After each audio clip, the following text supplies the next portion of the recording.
Namaskar, I welcome you all to our talk show on novel coronavirus. To keep ourselves safe from coronavirus transmission, we have to take up some preventive measures.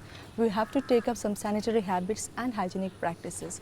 In this discussion, we have with us the most popular social worker of Tripura, Srimati Neeti Dev. नमस्कार ma'am, I welcome you to our talk show. Corona virus संक्रमण सारे विश्व में बहुत बड़ा एक खतरा है। त्रिपुरा में भी कोविड पॉजिटिव के बहुत सारे पेशेंट्स हैं, तो त्रिपुरा वासी को जागरूक करने के लिए हम क्या कर सकते हैं? जैसा कि हम सब जानते हैं, इस समय विश्व बहुत ही कठिन परिस्थिति से गुजर रहा है और त्रिपुरा भारतवर्ष उससे अछूता नहीं है। लेकिन इसके साथ साथ मैं आपसे ये कहना चाहती हूँ कि त्रिपुरा के लोग जागरूक हैं।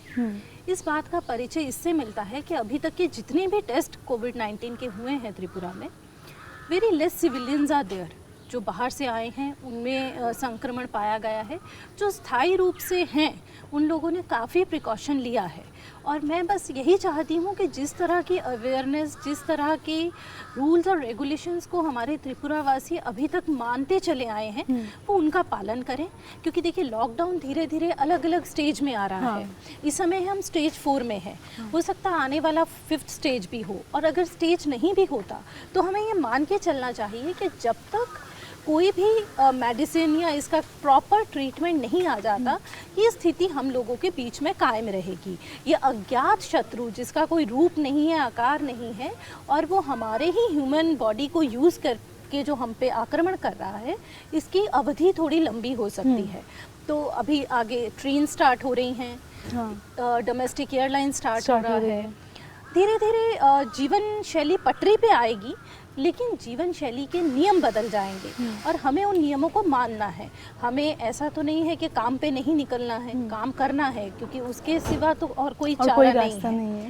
लेकिन इसके साथ साथ अभी जो हमारे प्रिय प्रधानमंत्री मोदी जी ने जो नया हमें एक गाइडलाइन दिया है, एक नया टैगलाइन दिया है आत्मनिर्भर होने का, हमें बहुत ज़रूरत है इसके ऊपर काम करने की। अपने घर से ही छोटी छोटी इंडस्ट्री को मोटिवेट करने की और किसी ना किसी तरह अपनी भागीदारी को बढ़ाने की। तो मैं चाहूँगी कि हम सब त्रिपुरावासी मिलके इस कॉज में अपना साथ दें। Made in India, made in Tripura का इस्तेमाल सबसे ज़्यादा करें, वो बहुत ज़रूरी है अभी जी। तो मैम, त्रिपुरा सरकार ने तो बहुत सारे इनिशिएटिव्स लिए हैं ताकि जो कोविड पॉजिटिव पेशेंट्स हैं वो धीरे धीरे स्वस्थ हो चुके, बहुत लोग रिकवर भी कर चुके हैं। तो हमारे यहाँ पर जो NGOs है और सेल्फ हेल्प ग्रुप है, वो इसमें क्या भूमिका पालन कर सकती है? जी देखिए, मैं हमेशा से ये कहती आई हूँ, ये तो अभी ऐसा वक्त आ गया, लेकिन कि अकेली गवर्नमेंट, अकेली एडमिनिस्ट्रेशन कभी अकेले काम नहीं कर सकती। हम जब तक सोसाइटी उनका साथ नहीं देंगे, उनका काम है इम्प्लीमेंटेशन। लेकिन इम्प्लीमेंटेशन तभी सक्सेस होगा अगर हम आम जनता, लेमैन, मैं, आप उसमें अपना सपोर्ट देंगे, अपना कंट्रीब्यूशन देंगे। जब तक हमारी भागीदारी नहीं होगी, सहयोग नहीं होगा, कोई भी रूल्स और रेगुलेशन जो एडमिनिस्ट्रेशन बनाएगा, गवर्नमेंट बनाएगा, उसको वो कैसे इम्प्लीमेंट करेगा? तो हमें यही जितने भी NGO हैं और सेल्फ हेल्प ग्रुप है, क्योंकि वो एक ग्रुप है, ग्रुप के माध्यम से कुछ लोग जुड़ के काम में अपना योगदान देते हैं। हर व्यक्ति ऐसे समय में बाहर नहीं आ सकता। ऐसे समय में बहुत से NGOs या कहें बहुत से ऐसे हाथ जो नीडी हैंड्स है, वो जितना आगे आएंगे और जितना अपना योगदान दे पाएंगे, उतना ही सोसाइटी के लिए अच्छा होगा। और मैं सच कहूँ तो मैं बहुत खुश हूँ कि त्रिपुरा में कोई भी व्यक्ति अभी तक भूखे पेट नहीं सोया। वो बहुत बड़ी बात है। हर NGO ने, हर सेल्फ हेल्प ग्रुप ने, प्रत्येक इंडिविजुअली भी हर एक व्यक्ति ने कोशिश की है। देखिए, CM रिलीफ फंड में बहुत फंड दिया है। छोटे छोटे NGOs ने मिलके खाना, राशन सामग्री प्रदान किया है। बहुत से सेल्फ हेल्प ग्रुप्स ने अपनी सर्विसेज दी हैं गवर्नमेंट के लिए। तो मिलके ही हम सब सोसाइटी को बना सकते हैं, सुचारू रूप से चला सकते हैं, और इसका बहुत अच्छा प्रदर्शन त्रिपुरा में हो रहा है। मतलब बहुत सारे NGOs और सेल्फ हेल्प ग्रुप्स हैं जो इस काम में लगे हुए हैं। तो हम ये कह सकते हैं कि हमारे गवर्नमेंट के साथ साथ हमारे जो NGOs और सेल्फ हेल्प ग्रुप्स हैं, उनका भी योगदान बहुत ज़्यादा है। बिल्कुल रहता है, क्योंकि वो निस्वार्थ सेवा के लिए बनते हैं। जब कोई NGO बनता है, कोई सेल्फ हेल्प ग्रुप बनता है, वो ये इस लक्ष्य से बनता है कि हम निस्वार्थ जन सेवा करेंगे। तो इस समय में जब ऐसी सेवाओं की ज़रूरत थी, तो मुझे लगता है ये उनका कर्तव्य भी होता है। हाँ बिल्कुल। और अपने कर्तव्य का पालन अगर कोई अच्छे से कर सके, इससे बड़ा और पुण्य का काम हाँ क्या बिल्कुल। होगा। अच्छा मैम, हमारे जो महिलाएं हैं घर को स्वच्छ रखने में उनका बहुत बड़ा एक महत्वपूर्ण भूमिका है। तो इस कोरोना वायरस के संक्रमण से बचने के लिए नारियों की जो एक शक्ति है, नारी शक्ति हम बोलते हैं, उनकी क्या भूमिका है? जी, मैं आपसे बिल्कुल आपका प्रश्न बहुत ही सटीक है, क्योंकि आप भी नारी हैं। हाँ। मैं भी नारी हूँ, और नारी होना ही अपने आप में एक बहुत गर्व का विषय होता है। मैं अक्सर बोला करती हूँ कि पुरुष प्रधान कहते हैं हम, लेकिन समाज को नारी ही चलाती है। हाँ बिल्कुल। क्योंकि बचपन से माँ का अपने बच्चों पे एक बहुत गहरा असर रहता है, और माँ उन्हें ये सिखाती है कि समाज में कैसे चलना है, चाहे वो बेटा हो चाहे वो बेटी हो। शुरुआत वहीं से होती है कि उनको इक्वली ट्रीट करना। बिल्कुल। एक अगर रोटी है तो उसे आधा आधा बांट के देना। शेयरिंग जो है वो भी शेयरिंग। सिखाती है माँ। उससे क्या होता है कि बच्चों के अंदर सोसाइटी के प्रति भी शेयरिंग की एक भावना उत्पन्न होती है। और अब जब हम कोरोना वायरस के दौर से चल रहे हैं और हर महिला अपने घर की होम मिनिस्टर है, उनके ऊपर बहुत ज़्यादा दायित्व है, क्योंकि घर के रूल और रेगुलेशन महिलाएं बनाती हैं। उन साफ सफाई का ध्यान रखना, खाने का ध्यान रखना, बच्चों का ध्यान, ये सब तो कॉम्प्लीमेंट्री सर्विसेज हैं जो उनके साथ हैं ही। इसके अलावा आजकल बहुत घरेलू नहीं काम करने वाली महिलाएं भी हैं जो लॉकडाउन से अभी घर में बैठी हैं। तो ऐसे समय में उनका कर्तव्य जो है और बढ़ जाता है, और मैं ये मानती हूँ उन्हें अपना कर्तव्य बहुत अच्छे से पालन करने का इस समय में मौका मिल रहा है। वो ऐसे रूल्स और रेगुलेशन बनाएं कि जब कोई घर में आएगा, वो चाहे बच्चा हो, वृद्ध हो, या घर का कोई भी सदस्य हो, वो एंटर होने से पहले अपने हाथ साफ करे, पाँव साफ करे, अपनी को एक स्वच्छता के साथ घर में आए। उसके बाद घर से जाते समय वो मास्क का व्यवहार करे, अपने साथ सैनिटाइज़र कैरी करना ना भूले। हाँ बिल्कुल, वो बहुत ज़रूरी है। बहुत ज़रूरी है। खाना खाने से पहले हाथ धोएं, और अगर घर में कोई भी तरह का फ्लू या कोई भी तरह का बुखार, देखिए ऐसी बीमारी तो पहले से अवेलेबल, पहले से सर्दी खांसी हो ही सकती है। मौसम बदलता है, होता है। ऐसे में जितना प्रिकॉशन हो सके लिया जाए, और अगर घर से जाना बहुत ही ज़रूरी हो, अनिवार्य हो, तो उन्हें भेजा जाए, या फिर उनकी जगह किसी और की ड्यूटी लगाई जाए। मैं अपनी 4 साल की उम्र से अपनी मदर का हाथ बटाया करती थी, घर के बाहर का सारा काम मैं किया करती थी। तो ऐसा नहीं है कि बच्चे नहीं कर सकते, ये माँ के ऊपर निर्भर करता है कि उन्हें ट्रेन कैसे किया जाए, कैसे उनको सिखाया जाए। तो लेकिन अभी हमें प्रिकॉशन सबसे ज़्यादा बच्चों को और घर के बूढ़ों को लेके करनी है, वृद्ध लोगों को। और वृद्ध जो कि अपने आप में बच्चों से भी ज़्यादा अवस्था में चले जाते हैं, बहुत ज़रूरी है। जी, तो बहुत ज़रूरी है घर के वृद्धों को आप मानसिक तौर पे भी खुश रखें। साइकोलॉजिकली भी स्ट्रेस में ना रहे, करें, क्योंकि उनके पास भी जाने पहले तो वो किसी अपने आश्रम में जाया करते थे, भगवान के दर्शन में जाया करते थे। अभी तो मंदिर भी बंद है, आश्रम भी बंद हैं, एक वो ज़रिया भी छूट गया। उनके अपने जो वो लोग इतना देखिए, जो वृद्ध हैं वो टेलीफोन पे बिज़ी नहीं रहते, वो टीवी पे इतना बिज़ी नहीं रहते। इस उम्र में वो चाहते हैं हमारे अपने बच्चे हमारे पास आके कुछ वक्त बिताएं। तो मुझे ऐसा लगता है कि सबसे अच्छा समय है अपने जो यादें उनके साथ जुड़ी हुई हैं उनके जीवन की, उनसे समझें, अपने बच्चों का ग्रुप लेकर बैठें। क्योंकि मैं उम्र अपने आज तक अगर कोई मुझे स्टोरी सुनाने को बैठता है तो मैं सुनती हूँ, क्योंकि मुझे मेरी दादी माँ ने बहुत स्टोरीज सुनाई हैं। और हम सबकी ही ऐसी यादें हैं कि दादाजी दादी माँ बहुत साथ रहते हैं हमारे। हम इसे आगे स्प्रेड करते हैं। तो आज जब हम सब परिवार इकट्ठा बैठने का मौका मिला है, तो हमारे उन बुजुर्गों का साथ इस तरह से हमें मिले, इससे और अच्छा अवसर क्या होगा। बिल्कुल सही मैम। इसी तरह से छोटी छोटी चीज़ें करके हम महिलाएं अपने घर को और समाज को संभाल सकती हैं। कोरोना के इस खतरे से खुद को और अपने परिवार को बहुत हद तक बचा सकते हैं, और एक जो साइकोलॉजिकल स्ट्रेस है उससे भी अपने परिवार को मुक्त कर सकते हैं। तो चलिए मैम, हम आगे चल के बात करते हैं। मैम, कोरोना संक्रमण से बचने के लिए हमको 1 मीटर का सोशल डिस्टेंस मान के चलना है, लेकिन हम देखते हैं बाज़ारों में वो 1 मीटर का सोशल डिस्टेंस लोग नहीं मानते हैं। तो इस बारे में आपकी क्या राय है? देखिए, पहले तो हमें इस चीज़ को समझना होगा कि we are humans, we are not robots. Yes. और हमारी जो आदतें होती हैं, हैबिट्स होती हैं, वो बचपन से डेवलप होती हैं। हाँ बिल्कुल। और पिछले इतने सालों में ऐसा कोई संक्रमण, ऐसा कोई वायरस हमारे बीच में नहीं था। हाँ तो हमने अपनी जो हैबिट्स हैं उनको तो बहुत फ्रीली डेवलप कर रखा है। हम तो ज़्यादा प्रेफर करते थे गले लगाना, हाँ बिल्कुल, हाथ मिलाना, नमस्ते करना, पास आके बैठना, रिलेशनशिप्स मेंटेन करने के लिए एक दूसरे के घर आना, करीब जाना रहना, पास रहना बिल्कुल। बहुत ज़रूरी है। और अचानक से ये जो वायरस आया है, आपकी इतनी पुरानी आदतों को बदलने के लिए आपको आपके ब्रेन को कस्टमाइज करना होता है। आपको अपने दिमाग को ये बताना होता है कि हमें ऐसा करना है। और अभी क्योंकि हम उस आदत में ढले नहीं हैं, इसलिए बार बार खुद को बोलना होता है। और सबसे बड़ी बात जो मुझे ऐसा एहसास होता है कि ये जो हमारी पुरानी आदतें सबसे मिलजुल के रहने की हैं, हमें सिखाया गया है भेदभाव ना करो, भारत में मिलजुल के रहो। अब जब हम बाहर निकल रहे हैं ना, तो अंदर से फीलिंग ऑफ हेजिटेशन, एक वो आ रहा है कि अरे ये तो आइसोलेशन भी क्रिएट हो चुका है कि एक आइसोलेटेड है। नहीं, सेकेंडली आपको देखने के बाद आएगा ये मेरा मित्र है, इससे दूर कैसे रहे, कुछ तो बात करना है, इतनी दूरी से कैसे बात करूं।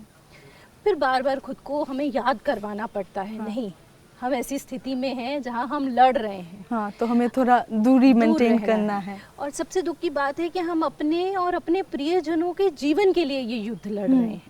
ये वो युद्ध है जिसमें आपके पास अस्त्र शस्त्र नहीं है, लेकिन बिना अस्त्र शस्त्र के भी आपको मानसिक बल के साथ लड़ना है। तो बार बार खुद को सचेतन करना पड़ेगा कि खुद को अवेयर करना पड़ेगा, याद दिलाना पड़ेगा कि हम इतना पास नहीं जा सकते। और मैंने कल परसों भी कुछ अपने कार्यक्रम में बोला, और मुझे लगता है अभी इसमें बेस्ट है कि हम एक हाथ का डिस्टेंस बनाएं। एटलीस्ट नापने का सुविधा नहीं है, बहुत दूरी नहीं, मुंह पे मास्क रहे, और एक हाथ का जैसे अभी हमारा डिस्टेंस है जितना है, तो एटलीस्ट इतना डिस्टेंस रहे, और हम दूर से बात करें, प्रिकॉशन लें, सैनिटाइज़र का इस्तेमाल करें, तो काफ़ी चीज़ें हम कुछ हद तक हम कोरोना वायरस संक्रमण से बच सकते हैं। जब हम बाहर जाते हैं तो मास्क पहनना एकदम मैंडेटरी है। तो कभी कभी ऐसा होता है कि जब हम मार्केट जाते हैं मास्क हमें नहीं मिलता, तो त्रिपुरा में जो NGOs है, जो सेल्फ हेल्प ग्रुप्स है, जो महिलाएं चलाती है, वो हमारी सहायता कैसे कर सकती है? देखिए, मास्क पहनना बहुत ही अनिवार्य है, जैसा हम जानते हैं, इससे काफ़ी प्रोटेक्शन है। और आपको ये जान के अच्छा लगेगा कि बहुत सी महिलाएं त्रिपुरा में ऑलरेडी ऐसा काम कर रही हैं। मैं ऐसी बहुत सी महिलाओं से मिली हूँ, योगदान दिया है, जो अपने सेल्फ हेल्प ग्रुप के थ्रू, NGO के थ्रू मास्क बना रहे हैं और बांट रहे हैं। वो निःशुल्क भी बांट रहे हैं, और कहीं कहीं गवर्नमेंट उन्हें ले रहा है, या अदर डिपार्टमेंट्स ले रहे हैं, शॉपकीपर्स बाय कर रहे हैं। सेकेंडली, इससे एक बहुत बड़ा स्ट्रॉन्ग मैसेज ये जाता है कि दिस इज़ द टाइम जब महिलाएं अपने आप को और भी स्ट्रॉन्ग, सक्षम और इकोनॉमिकली एम्पावरफुल कर सकती हैं। It's a time women empowerment होता है। एग्जैक्टली, वुमेन एम्पावरमेंट का टाइम है। आप अपनी ड्यूटीज़ को शिफ्ट कर सकते हैं। जो काम आज तक पुरुष कर रहे थे बाहर जाके, लॉकडाउन में वो नहीं जा पा रहे, तो महिलाएं घर में बैठ के सिलाई जो जानती हैं, जो इस तरह के बाकी काम जानती हैं, वो ये काम करके उनका सहयोग दे सकती हैं। दूसरा ये कि आप घर में जब हम ऐसी बातें करते हैं, हम ये भी बोलते हैं कि हमें made in India product use करना है, made in Tripura product use करना है। तो जब हम घर में हैं और महिलाएँ सक्षम हैं, तो मैं उनसे कहूँगी कि आप जो भी कर सकते हैं, अगरबत्ती बनाना, कैंडल बनाना, घर कपड़े बनाना, ये सब बनाएं और इन्हें बेचने का, बांटने का काम करें। जिम जैसे माध्यम है जहाँ पे आप एनरोल करके डायरेक्ट खुद को एज अ प्रोड्यूसर स्टेबल कर सकते हैं, आप अपना बिजनेस स्टार्ट कर सकते हैं। स्मॉल सेक्टर पे फोकस करना बहुत ज़रूरी है। और जो स्मॉल इंडस्ट्रीज है उनको डेवलप करना भी बहुत ज़रूरी है। और आपको ये भी अच्छा लगेगा कि इस समय इंडिया इतना सक्षम है कि वो बाहर की कंट्रीज़ पे, चाइना पे डिपेंड ना करके PPE किट्स जैसे भी इक्विपमेंट्स, वेंटिलेटर जैसे इक्विपमेंट्स अब इंडिया में ही बन रहे हैं, जो बहुत बड़ा अचीवमेंट है, बहुत बड़ी अचीवमेंट है इंडिया के लिए। तो महिलाएं जो घर में रहती हैं, वो अभी जो सिलाई बुनाई का काम है, मास्क बनाने का काम, सॉफ्ट टॉयज बनाने का काम, वो भी कर सकती है, ताकि इकोनॉमिकली भी वो बहुत ज़्यादा स्टेबल हो सके और हमारे त्रिपुरा को भी वो बहुत आगे लेकर जा सके। तो मैम, कोरोना वायरस के इस वक्त में बहुत सारे वीडियोस वायरल होते हैं व्हाट्सएप पे, फेसबुक के, कुछ फेक होते हैं, कुछ असली होते हैं। जनरल पब्लिक जो है उनके लिए ये डिस्टिंग्विश करना बहुत ही मुश्किल है। तो इस वक्त में हमें क्या करना चाहिए? पहले तो मैं सबसे अपील करूँगी कि आप जो ऑथराइज्ड ऐप्स हैं गवर्नमेंट के, उनको डाउनलोड करें। आरोग्य सेतु ऐप हाँ। है जो कि बहुत ही सक्सेसफुल और इम्पॉर्टेंट है ऐप है आज के टाइम में। उससे आपको बहुत तरह की इन्फॉर्मेशन मिलेगी, लेटेस्ट कोरोना वायरस की अपडेट्स मिलेंगी, इनफैक्ट आपको वो सटीक जानकारी मिलेगी जो मिलनी चाहिए। तो जब आप ऐसे ऐप्स का प्रयोग करेंगे तो आपके पास ये कंफर्मेशन है कि जो इन्फॉर्मेशन उस ऐप से आ रही है वही सटीक है, सरकारी है, बिल्कुल। और उसका हम ब्लाइंडली उस पर फेथ कर कर सकते सकते हैं। हैं। लेकिन बाकी देखिए आजकल व्हाट्सएप या फेसबुक की ऑथेंटिकेशन नहीं है, बिल्कुल। ऑथेंटिसिटी बिल्कुल नहीं है, तो बहुत भ्रमित करते हैं लोग। तो नहीं होना चाहिए, लेकिन ये आम जनता है, उन्हें नहीं समझ आता। तो सबसे अच्छा वही है कि हम आरोग्य सेतु जैसे ऐप्स का डाउनलोड करके उसे कर फॉलो सकें। करें। और इस दौरान में मैम जो हमारे जो मीडिया है, तो मीडिया का भी एक बहुत इम्पॉर्टेंट एक रोल है कि लोगों को जागरूक करना, और जैसे जो अफवाहें फैल रही है उनको उनके खिलाफ कुछ बातें करना, लोगों को समझाना कि आप जो गवर्नमेंट जो एप्स है वही आप यूज़ कीजिए। तो मीडिया का एक बहुत बढ़िया रोल है इसमें। जी, मीडिया सभी समय एक इम्पॉर्टेंट रोल प्ले करता आया है, क्योंकि लोग मीडिया में आने वाली बात पे विश्वास करते बिल्कुल। हैं, सत्य मानते हैं। सोर्स ऑफ इंस्पिरेशन मिलता है, मोटिवेशन मिलता है, ऐसी न्यूज़ मिलती हैं जिससे लोगों को, आम जनता को लगता है कि वो सटीक है, सत्य है। तो मीडिया का रोल है कि अवेयरनेस के जितने ज़्यादा से ज़्यादा, चाहे सेल्फ क्रिएटेड ही क्यों ना हो, क्योंकि अभी मीडिया जो सेल्फ क्रिएटेड भी इंफॉर्मेशन देगी, it's also like kind of a social activity. बिल्कुल। तो ये जनहित में जारी किए जाने वाले जो भी इंफॉर्मेशंस हों, अवेयरनेस डॉक्यूमेंट्रीज हों, एड्स हों, वो मीडिया चला के लोगों को बहुत ज़्यादा अवेयर कर सकती है। तो इसमें मीडिया का एक बहुत बढ़िया रोल जी, है। बिल्कुल। और एक बात है जो हमारे माननीय प्रधानमंत्री जी है, जो स्वच्छ भारत हम कहते हैं कि अभी हमारा भारत स्वच्छ है, ये बहुत बड़ा एक अचीवमेंट है हमारे भारतवर्ष के लिए। तो स्वच्छ भारत में हम देखते हैं कि हमारे जो सराउंडिंग्स है उसको क्लीन रखना है, हमको खुद को क्लीन रखना है। तो ये कोरोना वायरस जो है, इस बारे में भी हम देखते हैं कि कोरोना वायरस से अगर हमको बचना है तो स्वच्छता ही एक ही रास्ता है हमारा, कि एकमात्र स्वच्छ रहकर ही हम इस कोरोना वायरस संक्रमण से हम बच सकते हैं। तो इस स्वच्छ भारत के साथ स्वच्छता का जो एक आइडिया है, उसके साथ इसका बहुत एक बढ़िया लिंक है। जी, बिल्कुल सही है। मैं यही कहूँगी कि हम लोग ब्लेस्ड हैं, हम लकी हैं कि हमें हमारे प्रिय मोदी जी जैसे प्रधानमंत्री मिले हैं, जिनकी दूरदर्शिता बहुत आगे है। देखिए, ज़रूर उन्होंने कभी सोचा नहीं था ऐसा समय आएगा, लेकिन उनकी जो दूरदर्शिता है, उनके लिए गए जो स्टेप्स हैं, वो पहले से ही ऐसे थे। आप देखिए, स्वच्छता के साथ साथ आज हम जहाँ खड़े हैं, हमारा भारत पहले के कंपैरेटिवली 1000 गुना बेटर स्थिति में है स्वच्छता के मामले में। लोग पहले से, क्योंकि स्वच्छता अभियान से जुड़े हुए थे, लोग बहुत पहले से जानते हैं कि हमें खुद को कैसे बचाना है, कैसे प्रोटेक्ट करना है, कैसे स्वच्छ रखना है, सैनिटरी प्रैक्टिसेस क्या है, अपने सराउंडिंग्स को। उसके अलावा इसके साथ साथ स्किल इंडिया, हाँ बिल्कुल, वो कब से स्किल इंडिया पे फोकस कर रहे थे। अभी जो आत्मनिर्भर भारत का सपना है, ये स्किल इंडिया के थ्रू ही पॉसिबल है। और जो लोग उससे पहले से जुड़े हुए थे, उनको अभी बहुत बेनिफिट मिलने वाला है, जिसका अल्टीमेटली असर तो हमारे इंडियन इकोनॉमी को ही पड़ेगा। तो कहीं ना कहीं उनकी दूरदर्शिता ही है जो हमें एक राइट ट्रैक पे रखी हुई है। और उनके लाए गए जितने भी विचार हैं, वो सभी के सभी बहुत ही मान्य हैं। और उन रूल्स को, उनकी सोच को अगर हम फॉलो करके चलें तो 50% क्राइसिस तो वहीं खत्म हो जाती है। तो thank you very much ma'am for coming to our show. नमस्कार। कोरोना वायरस संक्रमण से बचने के लिए हमें 4 चीज़ें हमेशा मान के चलना है। 1 मीटर का सोशल डिस्टेंस, हमें हाथ हमेशा साबुन से अच्छे से धोना चाहिए, 20 सेकंड तक धोना चाहिए, हैंड सैनिटाइज़र यूज़ करना चाहिए, और जब भी हम घर से निकलें मास्क ज़रूर यूज़ कीजिए। इस कोरोना वायरस के खिलाफ जो ये जंग है, हम सबको एकत्रित होकर, हम सबको साथ मिलकर इस जंग में लड़ाई करना है, ताकि सिर्फ त्रिपुरा ही नहीं, ये सारा भारतवर्ष कोरोना से मुक्त हो सके। आप सबसे फिर से मुलाकात होगी, तब तक सुरक्षित रहिए, स्वच्छ रहिए। नमस्कार।